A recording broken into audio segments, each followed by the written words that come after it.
Creo que sin duda alguna uno de los temas más importantes, no solamente en el país, sino en el mundo entero, es esta situación en Gaza tan difícil, tan compleja, tan dolorosa que se está viendo. Y casi que podemos hablar de un par de subtemas, ese bombardeo al hospital de Gaza y las tensiones en las relaciones diplomáticas, Julio, que también esto ha ocasionado otra situación también compleja y difícil de manejar por parte de los gobiernos, Julio. No, pues una atrocidad abominable, un ataque contra la población civil, además un hospital pues que obviamente está lleno de civiles, que un ataque fulminante. El problema acá es, como dice ese adagio, que la primera víctima de las guerras es la verdad. Entonces, a esta hora, a pesar de que en primera instancia los medios informaron que fue un ataque israelí y eso parecía ser, digamos, la única versión de los hechos, con el paso de las horas pues apareció otra versión y es que pudo haber sido aparentemente una suerte de error pues del grupo terrorista Hamas que terminó pues con esta tragedia. Pues hasta ahora la verdad es que no hay claridad sobre eso. Lo que se dice es que habría sido yihad islámica, Que ¿no? no es lo ok. mismo No Hamas. que Hamas. Un grupo terrorista, en todo caso, digamos, enemigo de Israel. Incluso escuché a Joe Biden hace unos minutos diciendo Lo acabamos de decir, sí, exacto. que había sido, que las versiones que conocía Estados Unidos es que habría sido es efectivamente un grupo terrorista y no el Estado de Israel.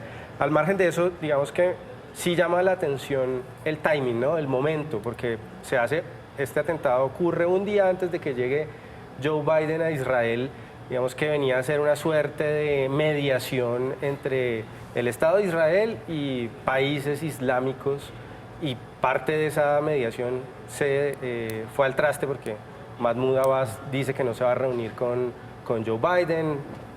Digamos, esos esfuerzos se fueron al traste, parecido a lo que pasó, digamos, con el primer atentado que vimos hace una semana. Y con unas cifras, perdóname Julio, con unas cifras de muertos heridos que son perfectamente dolorosas, pues, ¿no? Que es lo que estamos viendo luego de ese ataque. De acuerdo, a rechazar, digamos, las atrocidades vengan de donde vengan, es el mensaje, pero sí es muy extraño que ocurran estos hechos, digamos, con un timing muy preciso. El primer atentado ocurre previo, digamos, a una serie de acuerdos económicos que estaba a punto de adelantar Israel, por ejemplo, con Arabia Saudita, y eso genera, digamos, dudas también sobre este hecho. Vamos a ver qué dicen las investigaciones independientes, que es lo que hay que escuchar ahora. Y a eso lo dice usted muy bien, Julio, a horas de la llegada del presidente de los Estados Unidos. Juana. Es muy grave porque es el bombardeo del que nadie se quiere hacer responsable, ¿no?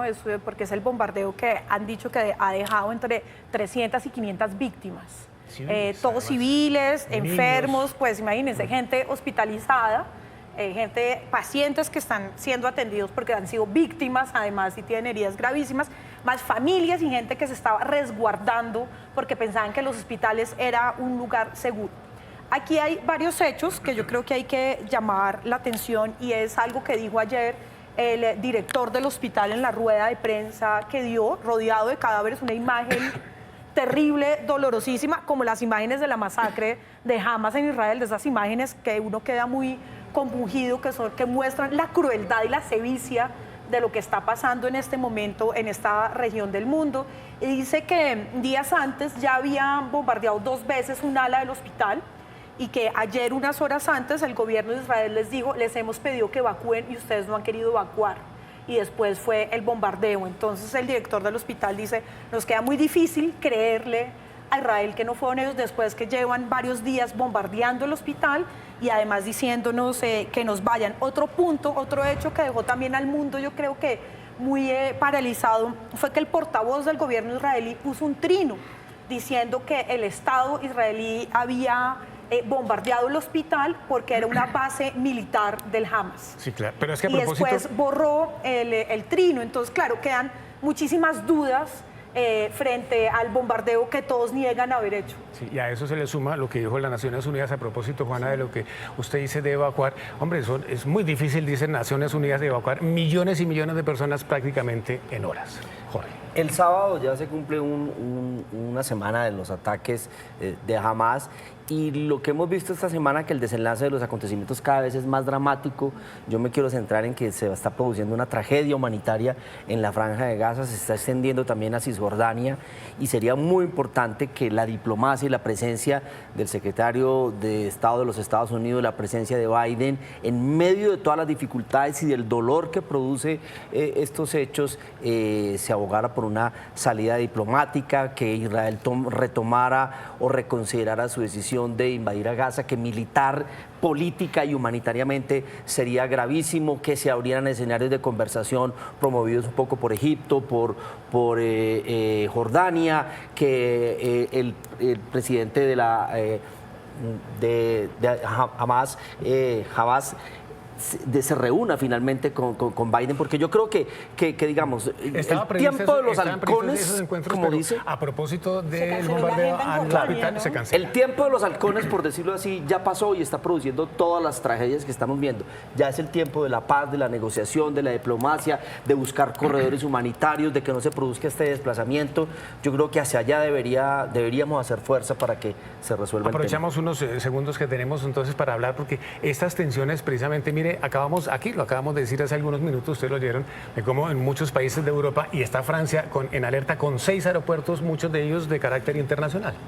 Claro, porque... A propósito de amenazas. Porque uno de los efectos que puede tener un recrudecimiento de las acciones de Israel en Gaza es que se despierte ataques terroristas de movimientos extremistas islámicos en el mundo. De amenazas. Para presionar a gobiernos occidentales que promuevan una salida negociada o un condena a Israel. Ya hubo un atentado en Francia y en Bélgica también. De un hombre de origen checheno de 20 años, francés, y que apuñaló y mató a un director, a un rector de un colegio, ¿no? Y estos son los tipos de ataques, además, que ahora alertan más, porque no son ataques necesariamente bombas o masivos, sino de personas radicalizadas que llegan y matan a una persona, por ejemplo, a puñaladas, ¿no? Son el tipo de ataques que en este momento más temor hay en Europa y en países como Francia. Es una situación que es bastante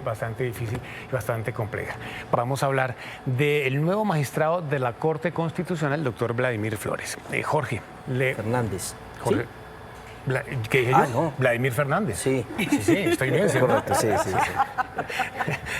Bueno, jóvenes. Jorge, lo que digo es, le quiero hacer la pregunta. Si usted fuera magistrado de la Corte Constitucional, Jorge, ¿le parecería bien que llegara el doctor Vladimir Fernández? Sí, de acuerdo con los que había en la terna, era el de más perfil, el de más formación de constitucionalista, y en ese sentido quedaría tranquilo.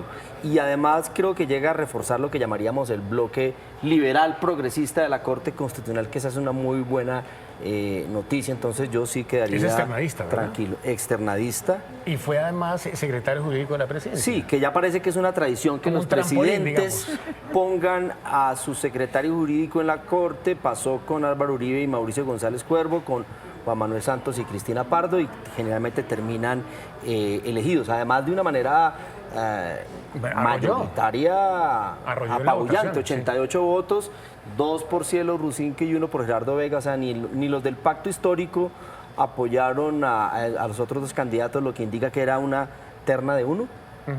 Sí, pues imagínense, con esa forma de arrollar en la votación. Juana. Pues mejor que de Cielo Rusinque sí es.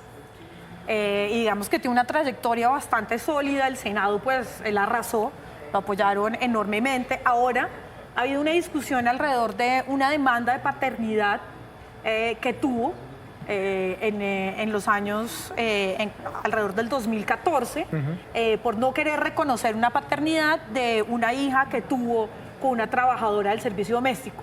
Entonces tuvieron que poner una demanda, llegaron a un acuerdo, una prueba de ADN que reconoció que sí era el padre de la hija, que no quería reconocer. Entonces digamos que ha habido unas tensiones sobre qué tanto lo personal es político y si esto debió ser tenido en cuenta para que llegara a la Corte, ya que estos son de los temas que dentro del feminismo han sido fundamentales, ¿no? Este tipo de luchas. Entonces queda ahí un sinsabor de todas formas importante por parte del compromiso de este gobierno con las luchas de las mujeres. Julio, decíamos ahora con Jorge que llega el magistrado Vladimir a reforzar ese bloque liberal externadista dentro de la Corte, ¿no? Yo tengo mis dudas sobre, digamos, el liberalismo digamos, de este bloque, ¿no? Porque recordemos que, digamos, la doctrina liberal no solamente es, digamos, el tema de temas como aborto, eutanasia, derechos reproductivos, derechos sexuales, eso son parte de las libertades individuales, que es muy importante. Tengo las dudas es en el otro lado, igualmente importante, de las libertades personales, que son las libertades económicas, ¿no? Vamos a tener discusiones durante los próximos meses en el país claves que tienen que ver con la libertad de empresa, que tienen que ver con la propiedad privada, y ahí es donde yo tengo mis dudas de que ese bloque sea tan liberal, ¿no? De pronto son liberales en ciertos temas de libertades individuales, como estos derechos reproductivos sexuales, pero tienden a ser más bien poco liberales, incluso antiliberales en temas relacionados con la defensa de la propiedad privada, de la libertad de empresa. Vamos a ver, espero que no sea así. Pero eso no es tan cierto. Mire lo que pasó ahora con la declaración de emergencia de La Guajira. Sí, todo el mundo pensaría que le iban a dar la razón al gobierno y no le dieron la razón y le dijeron, mire, el Estado tiene su ámbito de intervención en lo económico, los poderes del Estado y del Ejecutivo tienen limitaciones y la Corte Constitucional se lo recordó. Hay y matices, un bloque liberal hay matices. va por esa vía. Hay matices. Pero además el magistrado Fernández dijo, va a mantener una independencia con el gobierno y con el presidente. Pues, Tiene que declararse impedido en muchos de los temas que han pasado por la Secretaría y yo Jurídica. no sé qué tan bueno sea eso y para el eso es mismo funcionamiento de la problemático. Corte. Eso es problemático en un momento determinado. Sí, pues Pero ya ha ocurrido con los anteriores gobiernos Sí. que ternaron y llegaron a la Corte sus exsecretarios y secretarias jurídicas. Cristina Pardo se tuvo que declarar, por ejemplo... No es la primera vez que vemos esto. Bueno, por la Ya es presidencia, costumbre. por Ya la es presidencia ha costumbre. pasado, por ejemplo, la reforma pensional, que es claramente una reforma, digamos, bastante hostil con la propiedad privada, entonces no son buenas las señales. Ojalá que el nuevo magistrado cumpla, digamos, con esa declaración de independencia. Sé que se va a tener que declarar impedido en ciertos temas, pero va a haber otros que seguramente sí va a Pero, tener. por ejemplo, un tema que va a estar en discusión tanto en pensiones como en salud es la libertad de elegir qué van a tener los usuarios. La tendencia de la jurisprudencia de la Corte Constitucional indica que va a proteger la libertad de elección de los Exacto. usuarios. Ya Pues, Eso tenemos daría que traste terminar. con las dos reformas, porque las dos quitan la libertad de elegir. Entonces, vamos a ver. Bueno, tenemos que terminar aquí este tema. Lo que sí es cierto es que debemos esperar a que se posesione el doctor Vladimir Fernández y que comience a actuar para ver cómo la cosa.